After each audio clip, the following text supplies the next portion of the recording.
Swiss beats, VC. That's in the chat.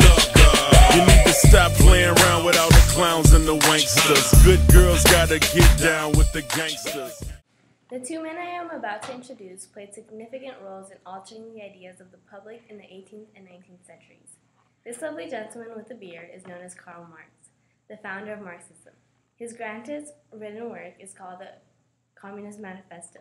This established the concept of the communists, a radical branch of socialism. He was born in Germany in a middle-class family in 1818. He studied Hegelian philosophy at the University of Berlin, which provided the source for his historical theories. He saw society and economic conditions as periods in history that were constantly altered. He also believed that the French Enlightenment would be the end of history. This gentleman, born in 1772, goes by the name of David Ricardo. He was an English political economist who worked in the time of Malthus and Adam Smith. He was pessimistic about the working class, and many of his ideas were responses to Thomas Malthus's concerns about population growth. He expresses his theories in his book, Principles of Political Economy. So, I heard you knew Thomas Malthus. He seemed like a very interesting man. Yes, his ideas were the inspiration behind my book, Principles of Political Economy, in which my idea, iron law of wages, goes like this. The economy begins relatively stable. This leads to larger families with more children in the workforce. Because there is a surplus in workers, they become less valuable and consequently are paid less. These low wages disable families to have large numbers of children. That means that less people go into the workforce and the value of worker increases. The worker gets paid based on value so that their wages increase as well, and the cycle continues. Marx, what do you think about Ricardo's law of wages? Your system favors the employer and the employer only.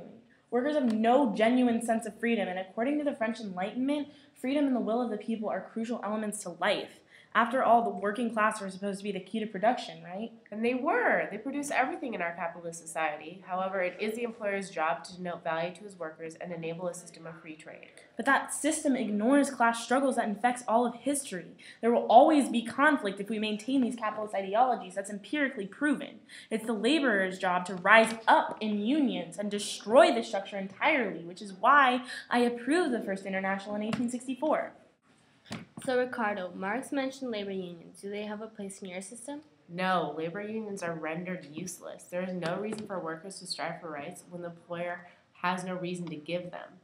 This system works. It is the core of production in our society. My friend Thomas Malthus believed that the population would strip the world of all of its resources. My system is the only means of prevention. The proletariat is the strength behind the entire system.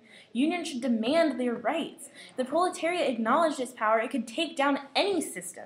The embedded clash of classism dates all the way back to ancient times, and it can only be destroyed by the invention of a strong synthesis, in this case, the proletariat. Only then can we acknowledge the end of history and the end of the class struggle. Capitalism will inevitably fail. That's empirically proven. It is only a matter of what replaces it, and I think that the only logical replacement would be the working class, or the source behind it all.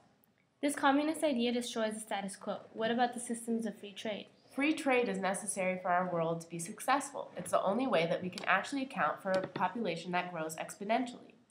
Free trade is mutually beneficial for those who engage in it, and it is just as crucial as the workers in production. Free trade only entrenches us further into a system that's doomed to fail. We can't follow ideas like free trade if we expect to survive the clash of the classes. While Marx's ideas went on to affect thousands in Europe, Ricardo's system stayed alive today. Communism became a phenomenon that was loved by some and feared by many.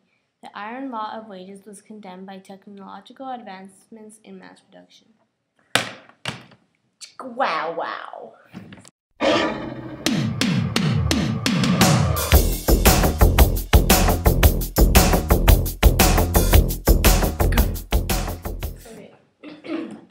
Lovely gentleman with a beard is known as Karl Marx.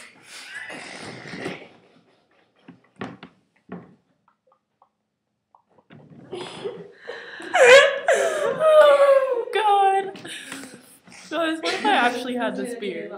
Actually, from his ideas, I created my iron law of wages. And you can see this in my book, Principalities. Principalities? Oh my god. I don't even know my own book. Mummy! The first thing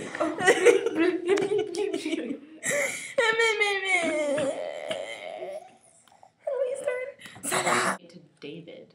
Yes, it does, because Davina. I'm Carly Marx. Then who the hell am I? That's going in it. I don't care.